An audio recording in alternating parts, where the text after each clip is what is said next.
مولاي صل وسلم دائما أبدا على حبيبك خير الخلق كلهم.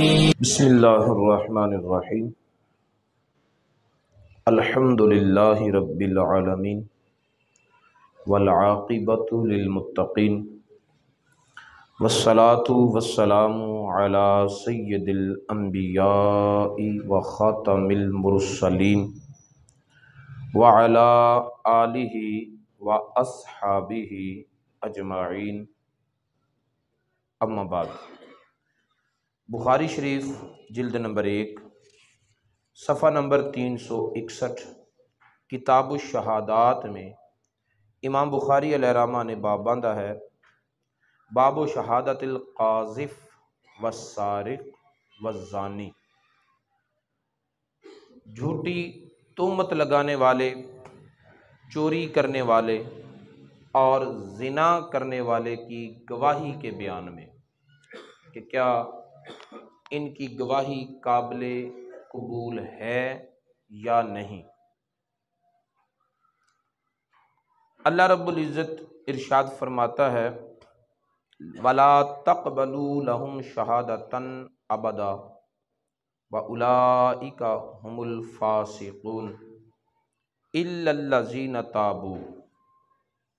جو لوگ پاک دامن عورتوں پر جھوٹی تہمت لگائیں پھر 4 گواہ نہ لا سکیں تو اللہ رب العزت ارشاد فرماتا ہے کہ ایسے لوگوں کو 80 کوڑے مارو، 80 کوڑے مارو. اور دوسری سزا یہ ہے کہ وَلَا تَقْبَلُوا لَهُمْ شَهَادَةً أَبَدًا، اب آئندہ کبھی بھی کسی بھی معاملے میں ان کی گواہی قبول نہیں کرنی. یہ اس لائق نہیں ہے کہ گواہ بن سکے، کیونکہ یہ مومن کی عزت سے کھیلنے والے ہیں.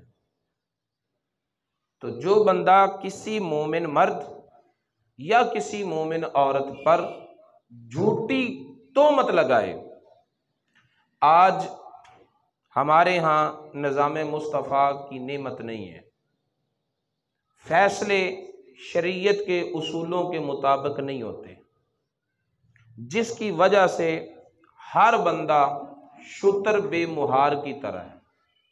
ہر بندے کی لگامیں اس کے اپنے کندھوں پر ہیں، جدھر چاہتا ہے چلتا ہے، جو چاہتا ہے وہ کرتا ہے. نظام مصطفیٰ ہو، شریعت مصطفیٰ کی روشنی ہو، پیرے ہوں، تو پھر یہ شریعت جس طرح انسان کی روحانیت کی حفاظت کرتی ہے کہ کہیں نفس و شیطان کے مکر و فریب میں الجھ کر بندہ اپنی آخرت خراب نہ کر لے، اسی طرح ایسے قوانین فراہم کرتی ہے کہ جس سے ایک پر امن معاشرہ تشکیل پاتا ہے، جس میں عزتیں بھی محفوظ ہوتی ہیں، جس میں مال بھی محفوظ ہوتا ہے، اور جس میں ہر ایک بندے کی جان بھی محفوظ ہوتی ہے. تو یہ قانون اللہ رب العزت نے معاشرے میں ایک دوسرے کی عزتوں کی محافظت کے لیے ارشاد فرمایا، اور فرمایا وہ لوگ جو کسی پاک دامن عورت پر الزام لگائیں. قرآن پاک کی آیت میں محصنات کا ذکر ہے، پاک دامن عورتوں کا، لیکن مرد بھی شامل ہیں. کوئی عورت کسی مرد پر الزام لگائے، یا کوئی مرد کسی عورت پر الزام لگائے، یا کوئی عورت کسی عورت پر الزام لگائے، یا کوئی مرد کسی مرد پر الزام لگائے، تو الزام لگا کر پھر یہ نہیں ہے کہ آج اس نے منہ سے بات نکالی اور بعد میں گھر میں بیٹھ گیا، 4 دن کے بعد پوچھا اور کہنے لگا مجھے بس وہم ہو گیا تھا. تجھے وہم ہو گیا تھا اور اس کی عزت کے جھنڈے گاڑے گئے. اسلام اس طرح کے وہم کی اجازت نہیں دیتا. اگر کسی کی طرف انگلی اٹھائی 4 گواہ پیش کرنے پڑیں گے. اگر وہ 4 گواہ پیش نہیں کر سکے گا 80 کوڑے لگیں گے اور ہمیشہ ہمیشہ کے لیے مردود الشہادت ہو جائے گا. کبھی بھی اس کی گواہی جو ہے کسی بھی معاملہ میں قبول نہیں کی جائے گی. یعنی زندگی بھر یاد رکھا جائے گا کہ اس نے کسی مومن کی عزت کی طرف انگلی اٹھائی تھی۔ جس معاشرہ میں عام ایمان والوں کی عزتوں کا اتنا خیال رکھا جاتا ہے، اس معاشرے میں عزت رسول کا کتنا خیال رکھا جاتا ہوگا۔ لیکن ہم بدقسمتی کے ساتھ اور کچھ اپنی عملی کوتاہیوں کی وجہ سے، اپنے دھڑے بندیوں اور اپنی پارٹیوں کی پرستش کرنے کی وجہ سے اس نعمت سے محروم ہیں۔ اگر ہمارے دلوں میں شریعت مطہرہ کی عظمت اور نظام مصطفیٰ کی اہمیت ہو تو ہم کبھی بھی کسی پارٹی کو نہ دیکھیں۔ جب اللہ تعالیٰ نے ہمیں گنبد خضرا کے مکین کی پارٹی عطا فرمائی ہے تو کسی اور پارٹی کی ہمیں کیا ضرورت ہے؟ وہ لوگ جنہوں نے نظام مصطفیٰ کو اس کائنات پر نافذ کیا، شریعت مطہرہ اور دین متین کا پرچم بلند کیا، اور دین متین کی عزتوں پر پہرا دیتے ہوئے اللہ تعالیٰ کا دیا ہوا نظام اللہ تعالیٰ کی کائنات میں نافذ کرنے کی کوششوں میں قربانیاں دیں، ان کو اللہ تعالیٰ نے فرمایا اولئک حزب اللہ، یہ اللہ کی پارٹی ہے، یہ اللہ کی جماعت ہے، یہ اللہ کا گروہ ہے۔ اور فرمایا وحزب اللہ هم الغالبون، ہر دور میں ہر مقام پر غلبہ ہوگا تو اللہ کی پارٹی کو ہی ہوگا، بالآخر انشاءاللہ العزیز اللہ کا گروہ ہی غالب ہوگا۔ لیکن آج افسوس یہ ہے کہ جو اللہ کا گروہ ہیں، اس اللہ کی الوہیت کو ماننے والے، توحید و رسالت کا کلمہ پڑھنے والے، اعتراف زبان سے کرنے والے، اپنے کردار کے اعتبار سے اپنی پارٹی کو چھوڑ کر دوسروں کی پارٹیوں کے کام کر رہے ہیں۔ ایک بندہ مسلم کو کسی پارٹی کی ضرورت نہیں، اس کے لیے صرف ایک ہی پارٹی ہے جس کا نام ہے حزب اللہ، جس کا نام ہے امت محمدیہ۔ فرمایا ولا تقبلوا لهم شہادتا ابدا۔ اس مسئلے میں دو رائے اور دو موقف ہیں۔ ایک موقف ہے اصحاب شافعیہ کا اور ایک موقف ہے اصحاب احناف کا۔ شافعی احباب جو ہیں ان کا موقف یہ ہے کہ اگر یہ لوگ توبہ کر لیں، اگر یہ لوگ توبہ کر لیں تو پھر ان کی گواہی قابل قبول ہوگی۔ امام بخاری نے بھی اسی موقف کو اختیار کیا ہے، اور اس موقف پر انہوں نے آگے اثر ذکر کیا ہے کہ جالدہ عمر ابا بکرۃ وشبل بن معبد ونافع، حضرت عمر بن خطاب نے ابو بکرہ، شبل بن معبد اور نافع کو حد قذف لگائی، 80 کوڑے مارے۔ انہوں نے کسی پر تہمت لگائی ہوگی، یہاں ابو بکرہ کہہ رہا ہوں میں، حضرت ابو بکر صدیق مراد نہیں ہے، ابو بکرہ اور ہیں، ابو بکر صدیق رضی اللہ عنہ وہ ابو بکر ہیں، یہ ابو بکرہ ہیں۔ تو ان کو 80 کوڑے لگائے، حد قذف لگائی، اور انہوں نے حضرت مغیرہ پر کوئی تہمت لگائی تھی۔ ثم استتابہم، پھر ان سے توبہ بھی کروائی حضرت عمر نے، اور کہا کہ من تابہ قبلت شہادتہ، جس نے توبہ کی میں اس کی گواہی قبول کروں گا۔ یہ امام بخاری نے ذکر کیا، لیکن اسی اثر کی تشریح کرتے ہوئے امام طحاوی نے کہا کہ ابو بکرہ کی حضرت عمر سے ملاقات ہی کوئی نہیں، جب انہوں نے ایک دوسرے کو دیکھا ہی نہیں تو پھر یہ اثر کہاں سے آ گیا؟ ایک اور شبل بن معبد جو ہیں، ان کو جب کبھی کسی معاملے میں گواہ بنایا جاتا تھا تو یہ کہتے تھے کہ مسلمانوں نے مجھے فاسق قرار دے دیا ہے، میں گواہی کے قابل نہیں ہوں، تم کسی اور سے گواہی لے لو، کسی اور کو گواہ بنا لو۔ اس کا مطلب یہ ہے کہ امام بخاری نے یہ جو استدلال کیا ہے، یہ استدلال پھر درست نہ رہا، اور موقف وہ جو امام اعظم ابو حنیفہ نے اختیار کیا ہے وہی مضبوط ہوا کہ جو بندہ ایک مرتبہ کسی کی عزت سے کھیلے گا اس کے بعد پھر کبھی بھی اس کی گواہی قابل قبول نہیں ہوگی، کیونکہ قرآن کہہ رہا ہے لا تقبلوا لهم شہادتا ابدا اولئک هم الفاسقون، ان کی کبھی بھی گواہی قبول نہیں کی جائے گی۔ اور فرمایا اولئک هم الفاسقون، وہ لوگ فاسق ہیں۔ آگے فرمایا الا الذین تابوا، ہاں جو لوگ توبہ کر لیں وہ فاسق نہیں رہیں گے، جو لوگ توبہ کر لیں وہ فاسق نہیں رہیں گے، اگر وہ توبہ نہیں کرتے تو وہ فاسق ہی رہیں گے۔ اور اس آیت کا معنی جو امام شافعی نے بیان کیا ہے تو انہوں نے کہا ہے کہ یہ اولئک هم الفاسقون کو پیچھے ملاؤ اور سارے جملے کو مستثنی منہ قرار دو، اور الا الذین تابوا اس سے استثناء کرو، اور لہٰذا معنی یہ بنے گا کہ جو لوگ توبہ کر لیں گے ان کی وہ فاسق بھی نہیں رہیں گے اور گواہی بھی قابل قبول ہوگی۔ یہ موقف امام شافعی کا ہے۔ دونوں نے استدلال قرآن پاک سے کیا ہے، اور ان کے استدلال میں جو فرق آیا ہے وہ عربی گرامر کے اصولوں کی وجہ سے آیا ہے، جس کو عام لوگ سمجھتے نہیں۔ عربی کو سمجھنے والے ہی ان باریکیوں کو سمجھتے ہیں، لہٰذا دونوں اماموں کا استدلال گرامر کی روح سے درست بنتا ہے۔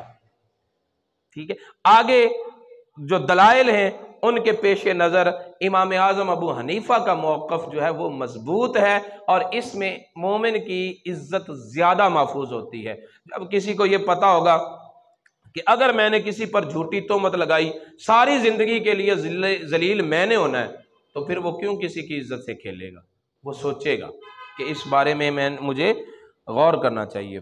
عبداللہ بن عتبہ، عمر بن عبدالعزیز، سعید بن جبیر، طاؤوس، مجاہد، شعبی، اکرمہ، زہری، محارب بن دثار، شریح، معاویہ بن قرہ، وقال ابو الزناد الامر عندنا بالمدینہ، ان تمام احباب نے توبہ کرنے والے کی گواہی کو قبول کیا ہے۔ اور ابو زناد نے کہا کہ ہم اہل مدینہ کے نزدیک بھی مسئلہ یہی ہے کہ اذا راجع القاصب عن قولہ فاستغفر ربہ قابلت شہادتہ، کہ جب کوئی تہمت لگانے والا اپنی بات سے رجوع کر لے اور توبہ کر لے، تائب ہو جائے، اپنے رب سے معافی مانگ لے، تو پھر اس کی گواہی قابل قبول ہوگی، اس کی گواہی قبول کی جائے گی۔ امام شعبی اور قتادہ نے کہا اذا اکذب نفسہ جلد، کہ جب وہ اپنے آپ کو جھوٹا ثابت کر دے گا، یعنی گواہ نہیں پیش کر سکے گا، تو پھر اس کو 80 کوڑے مارے جائیں گے، لیکن اس کی گواہی جو ہے نا وہ قبول کی جائے گی۔ اور امام ثوری نے کہا، حضرت سفیان ثوری نے کہا کہ اذا جلد العبد ثم اعتق جازت شہادتہ، غلام کو جب کوڑے لگائے جائیں پھر اسے آزاد کر دیا جائے تو اب اس کی گواہی قبول کی جائے گی۔ وَإِذَا اسْتُقْضِيَ الْمَحْدُودُ فَقَضَایَاهُ جَائِزَةٌ، فرمایا جس بندے کو ایک مرتبہ کوڑے لگ جائیں، سزا لگ چکی ہو، حد اس پر جاری ہو چکی ہو، بعد میں اس کو قاضی بنا دیا جائے تو اس کے فیصلے جو ہیں نا وہ قابل قبول ہوں گے، کیونکہ اسے منصب دے دیا گیا ہے۔ وقال بعض الناس، اور بعض لوگوں نے کہا لا یجوز شہادت القاذف، تہمت لگانے والے کی کبھی بھی گواہی قبول نہیں کی جائے گی۔ اور یہ جو بعض الناس ہیں، قال بعض الناس، یہ بعض الناس سے مراد حضرت امام اعظم ابو حنیفہ ہیں، اور یہ امام بخاری علیہ رحمہ کی عادت ہے کہ حضرت امام اعظم ابو حنیفہ کا ذکر جب کرنا ہوتا ہے تو اسی طرح کے ہلکے لفظوں میں کرتے ہیں۔ عربی گرامر کو جاننے والے اس بات کو سمجھتے ہیں کہ جب کسی عام آدمی کو، یعنی اس طرح کہیں کہ کسی شخصیت کا ذکر بڑے معمولی لفظوں میں کرنا ہو تو پھر اس کے لیے بعض الناس کا لفظ بولتے ہیں عرب لوگ۔ جیسے سب کو پتہ ہو، مشہور نام آج کل کے علماء میں ہیں، ڈاکٹر طاہر القادری صاحب ہیں، ڈاکٹر اشرف آصف جلالی صاحب ہیں، تو یہ مشہور لوگ ہیں۔ تو جب ہم ان لوگوں کے بارے میں کہیں، پتہ ہو سب کو کہ ڈاکٹر طاہر القادری صاحب نے یہ کہا ہے، اور کوئی کہے ہاں کسی مولوی نے یہ بھی کہہ دیا ہے، تو یہ ہلکے لفظ ہیں ان کی شان کے مطابق۔ تو امام بخاری جو ہے نا وہ امام اعظم ابو حنیفہ کے موقف کو اسی طرح بیان کرتے ہیں بعض الناس کہہ کر، اور باقاعدہ اس بات پر کتابیں لکھی گئی ہیں کہ امام بخاری نے امام اعظم ابو حنیفہ کے لیے اتنے ہلکے لفظ کیوں استعمال کیے ہیں، حالانکہ امام بخاری علیہ رحمہ امام اعظم ابو حنیفہ رحمۃ اللہ علیہ کے شاگردوں کا شاگرد ہے، اور امام اعظم ابو حنیفہ رحمۃ اللہ علیہ امام بخاری کے دادا استاد لگتے ہیں، اور اپنے جن کا تعلق، جن کا شمار ان کے اساتذہ میں ہو رہا ہے، ان کے لیے اتنے ہلکے لفظ کیوں بولے؟ ہمارے وہ بھی بزرگ ہیں، ہمارے یہ بھی بزرگ ہیں، ہم کسی کے بارے میں کوئی منفی رائے نہیں رکھتے، لیکن یہ اسلوب امام بخاری کا بہرحال قابل اعتراض ہے کہ انہیں اہل علم کے لیے اس طرح کے الفاظ استعمال کرنے آج 14ویں صدی میں اچھے نہیں سمجھے جاتے، تو وہ تو خیر القرون کا دور ہے۔ امام اعظم ابو حنیفہ تو تابعین میں شامل ہیں جنہوں نے صحابہ اکرام سے پڑھا ہے۔ حضرت امام اعظم ابو حنیفہ کا موقف دیگر اہل مدینہ سے، اہل مکہ سے بھی مختلف ہو جاتا ہے۔ اس کی وجہ یہ ہے کہ امام بخاری علیہ رحمہ کو، امام اعظم ابو حنیفہ کو جو علم ملا ہے نا، وہ کسی اور کو میسر ہی نہیں آیا۔ حضرت علی المرتضیٰ شیر خدا کرم اللہ وجہ الکریم کے دست اقدس پر امام اعظم ابو حنیفہ نعمان بن ثابت بن نعمان، امام اعظم ابو حنیفہ کے جو دادا ہیں، انہوں نے حضرت مولا علی کے ہاتھ پر بیعت کی تھی، اور حضرت علی کی محبت میں امام اعظم ابو حنیفہ ایران کو چھوڑ کر، ان کے آبا جو تھے وہ کوفہ میں مقیم ہوئے تھے۔ کس دور میں؟ جس دور میں حضرت علی نے کوفہ کو دارالخلافہ بنایا تھا۔ حضرت علی جب کوفہ کو دارالخلافہ بنایا اور اپنی رہائش کوفہ میں لے آئے، تو پھر حضرت علی کے گرد و نواح جتنے بھی اکابر صحابہ کرام اس وقت موجود تھے، وہ سارے کوفہ میں آ گئے، اور جتنے بھی ارکان سلطنت تھے وہ بھی کوفہ میں آ گئے۔ حضرت علی المرتضیٰ کے جو مشورہ دینے والے مشیران تھے وہ بھی سارے کوفہ میں آ گئے۔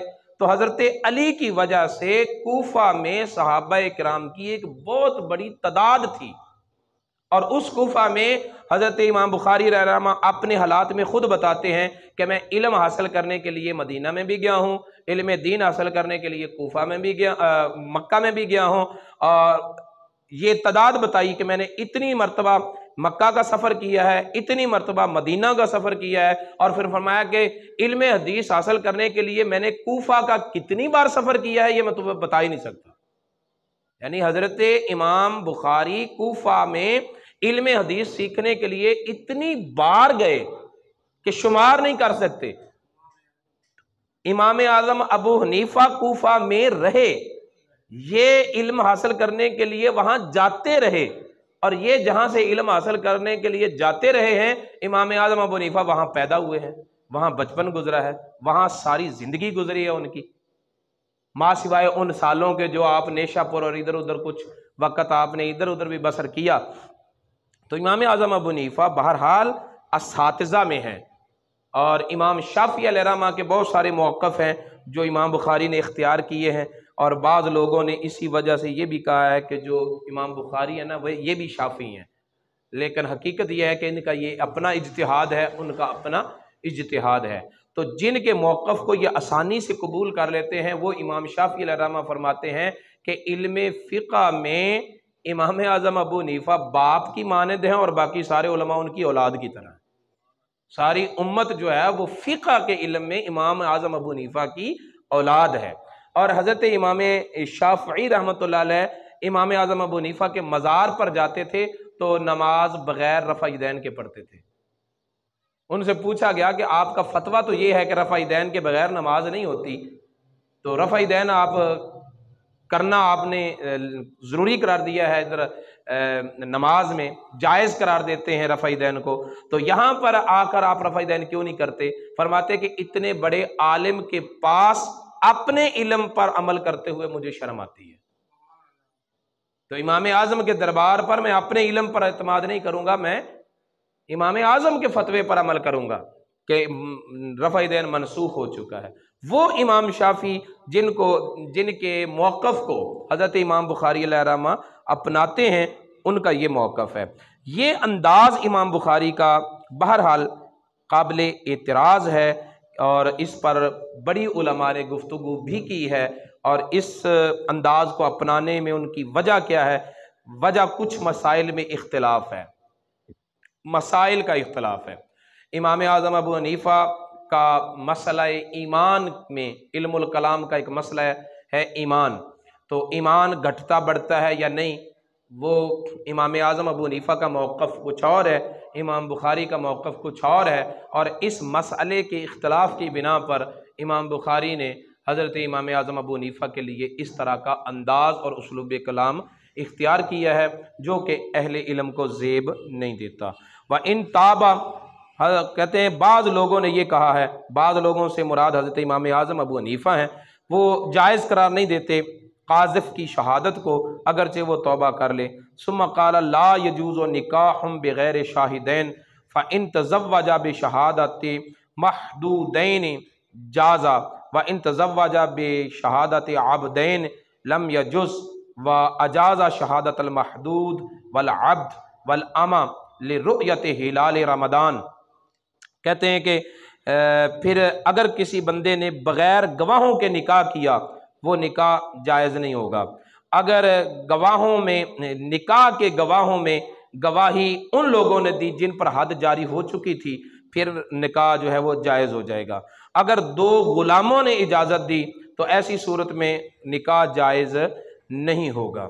اور جس کو حد لگی ہوئی ہو، یا جو غلام ہو یا لونڈی ہو، وہ اگر رمضان کا چاند دیکھنے میں گواہی دیں تو ان کی گواہی جو ہے وہ قبول کی جائے گی۔ وَكَيْفَ تُعْرَفُ تَوْبَتُهُ وَقَدْ نَفَى النَّبِيُّ صلی اللہ علیہ وسلم الزَّانِي سَنَةً وَنَهَى النَّبِيُّ صلی اللہ علیہ وسلم عن کلام کعب بن مالک وصاحبیہ حتی مضى 50 لیلة۔ فرماتے ہیں کہ زنا کرنے والے کی توبہ جو ہے وہ کیسے معلوم ہو سکتی ہے؟